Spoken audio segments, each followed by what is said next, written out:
grace. And so we talked about the culture of ants like ants, Debswana, right? We talked about the culture of ants. So organizational culture affects how resilient we can be as a team.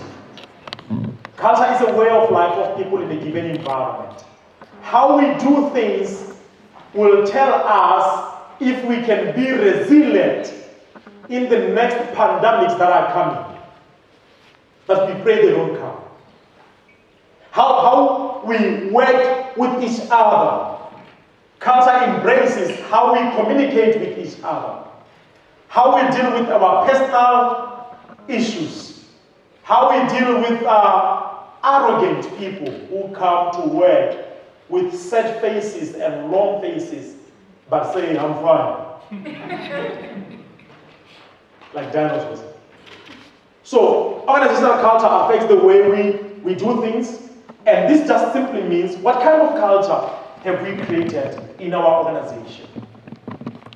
Have we created a culture that allows us to go to the next office and tell someone openly, without the fear of judgment, and say, I'm not going through good stuff. Things are happening in my life that are affecting the way I concentrate and the way I do things. Have we cultivated a culture that is open enough for someone to get a pat on their shoulder if they are doing a great job? It's a way of life. Have we cultivated a way of life in our organization that is inclusive of every team member, regardless of their sexuality, regional orientation, religious orientation, political orientation? What kind of culture have we created? Why this, Mr. Makwana? Because most people die when they face problems, not because they can't deal with problems, but because they know no one in this organization will care enough if I tell them that I'm going through this thing. You get me? Yeah. Yes. We sometimes create an environment, just like in the series that I like, one of the top series after Money Heist. Number 2 is Prison Break. Theodore is saying we are the creators of our own prisons, masters of our own worlds, and now tomorrow we are captive of the same things we have created. You build a prison, tomorrow you are inside. We have built certain cultures that does not allow us to be able to breathe when we need to breathe. We have said certain ways, and now it has become a norm. Go do that, figure it out. Figure it out. Now in our minds, the words are, figure it out. Even when I have a problem, I know you will say, figure it out.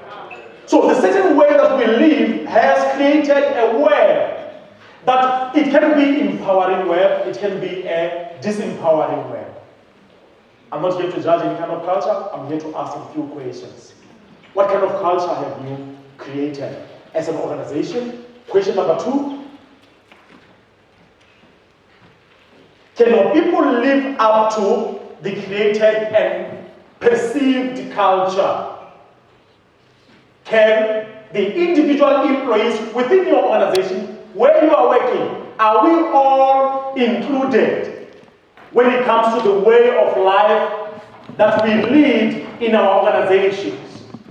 Or it's only a selected few who are able to see the benefits of them, and the rest of us, we are just waiting for the day God comes and we say, oh my God, let's now go to heaven. So we must create an environment that is embracing everyone, that is allowing people to know they have family. They have what? Because some people, not some people, most of our lives we spend them at our workplaces. Let's go and say something. Is your life an adventure or is it boring? And most of the creation of the perceptions we make about our lives comes from the interactions we have with people every day in our workplaces. If our workplaces are toxic and taking all the energy we need, now imagine of a person who has toxic relationships beyond work, who have a family that is not there. So we must create a culture. Because sometimes what happens is that at a top level, we know what our culture is, but at the floor level, we know that that is not the reality. There are certain barriers we have placed among each other that has closed doors that are wide open. Have you ever seen a door wide open and you know it's not a door wide open, it's just a literally door wide open. You cannot go in there. There's a lion that lives in there. So open doors does not mean open opportunities.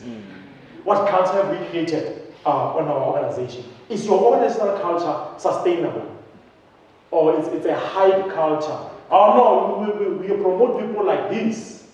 And now when by the time you don't see performance, by the time when you are not able to deal with your emotions, the time you are not able to deal with certain expectations, do you feel left out, or you still believe that you are still part of the team?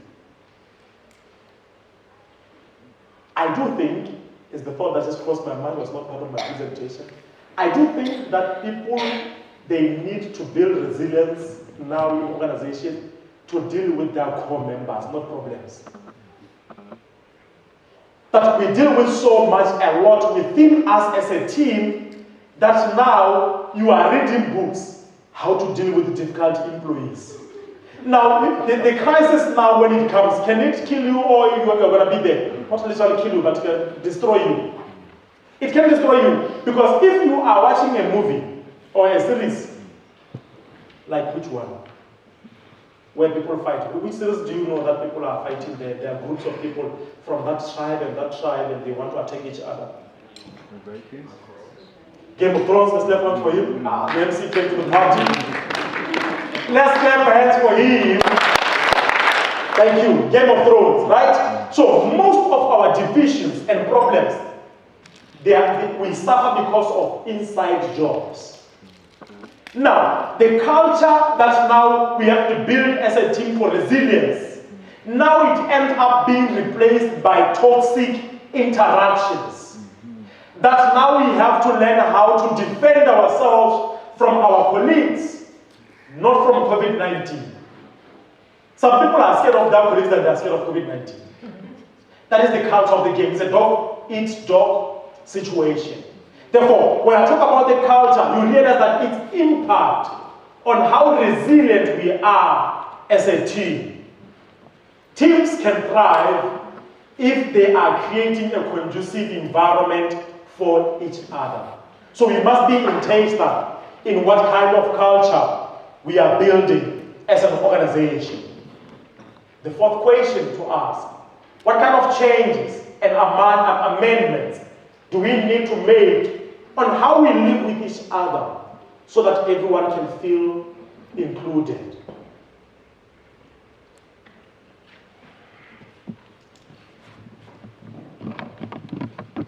We have organizations that are thriving at the expense of the health of their employees, their managers, and even their business leaders, top executives. And that's the culture of the game. Profit comes first. This comes first.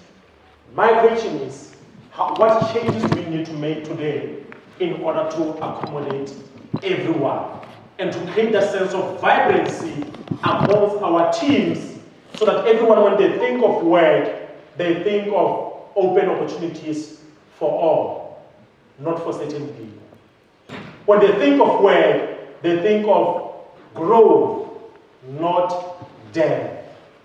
When they think of work, they think of healthy collaboration, not dog-eat-dog competition. My question is, what changes and amendments do we need to make in order to create an environment that is embracing everyone? Building organizational culture, it takes effort, and it's not only about the effort of the top management. Culture is a way of life. How you treat the next person sitting next to you influences organizational culture. People watch what you do every day. That is culture. Sooner or later, through imitation and learning, you behave the same.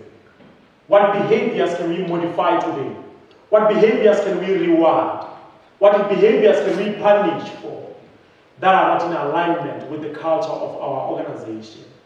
When we think of one dream, the dream beyond 2024, do we think of it of healthy complements, competitive but embracing unique experiences? What culture have we created that can be a benchmark and a foundation for resilience as individuals? When we take care of the culture, when we take care of the way we deal with each other, it's easy to be united and to face any enemy that comes. Right? It's a story of monkeys. I've seen someone share it on LinkedIn. That monkeys were put in a room filled with bananas to the roof. Then the three of them, they tried to climb up and they get this, what? Bananas, right? And then someone outside who was watching poured water on them. And then they ran away. They realized that now they associated getting the banana with what? With what? With water. With water being poured on them. Right? Every day we are building something like that in our organization. There are associations that we attach meanings to. Everything left equal does not have a meaning. You give it a meaning. Another monkey was brought in and said, guys, why are you here? Why don't you get the banana? He said, no, we can. What do you think they said to him? And that's the statement you guys say at work. You can try. Exactly like you say. You know what you are saying? It's your culture. Even if you are not aware, you just find yourself saying it. You can try yourself. That's what you say. You can try yourself. Then this newbie comes in and say, oh, let me try. And then what happened? Water. And then now there are 4. Association of getting the banana with water. The 5th monkey comes in and they said, oh no, please, look at now the water now is rising. Don't touch the bananas. Never touch the bananas. Look at your neighbor and say, never touch the bananas. And then they bring in the 6th monkey. The 6th monkey, they told him what? Is there anyone here who did not hear what we are saying? They told what the 6th monkey? Never touch the bananas, right? Now they remove the initial 3 monkeys and leave the 2 monkeys, 2 newbies who were told, never touch the bananas. They bring another monkey. These 2 newbies who never touch the bananas, they are passing a command. What is the command? Do not touch the bananas. So now we have generation after generations of no, never touch the bananas. Yeah, you never touch the bananas. So, culture, just like that, imitation, hearing words, seeing how people tear each other up, we learn. And as we learn, we build biases. We build frames. I call it the frame of reference. You don't do certain things because you have seen that if you touch bananas, people will kill you. So there are certain things that we have built that has made this organization to thrive to where it is today. But there are certain toxic things we have built as well, like never touch the bananas. I want us to go into that and say, how can we deal with these issues and perceptions that are affecting the way we do things? Is there anyone who want to make any comments on culture? Anyone want to ask any question? A positive organizational culture is built by the people themselves.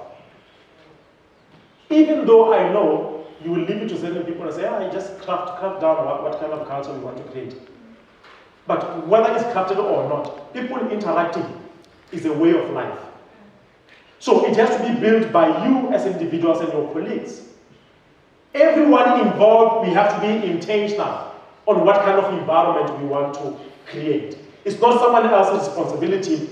It is your responsibility as a member to know what it takes for you to help other people to deal with what they're dealing with, what they're dealing with.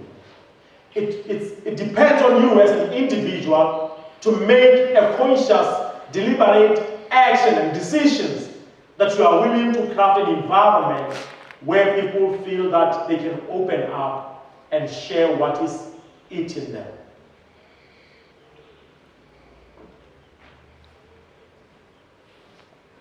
I want to share the words of Dr. Paul White. He said, a healthy organization can't develop without authentic appreciation. A core component and driving force for a vibrant workforce to grow and prosper. What kind of culture have we cultivated regarding appreciation and valuing others? Later on I'll talk about appreciation and valuing others, I think number 3. So we'll talk much more about that. So everything that we see in our organization today is fueling and building a monster or this beautiful dream that we want to build. What we do every single day is our culture. What we do every day is our culture. And our culture affects how resilient we are and how strong we can get. It's one thing that I want to share and close on culture. Company culture shapes workday of each employee every day. This cannot be taken for granted. If you have clear and specific strategic goals to meet, you must create aligned culture that will bring the desired results. Like right now, you have one dream, one team. The question is, how do we behave every day to make it a reality? How do we communicate every day to make it a reality? The external is the reflection of the internal. What we do inside is what builds the perception of the people who does not even work for your organization.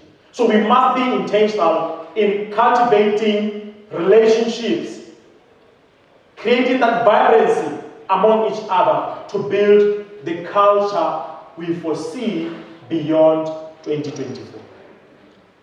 Let us say, I can, I will, I must be intentional in building the culture of our organization.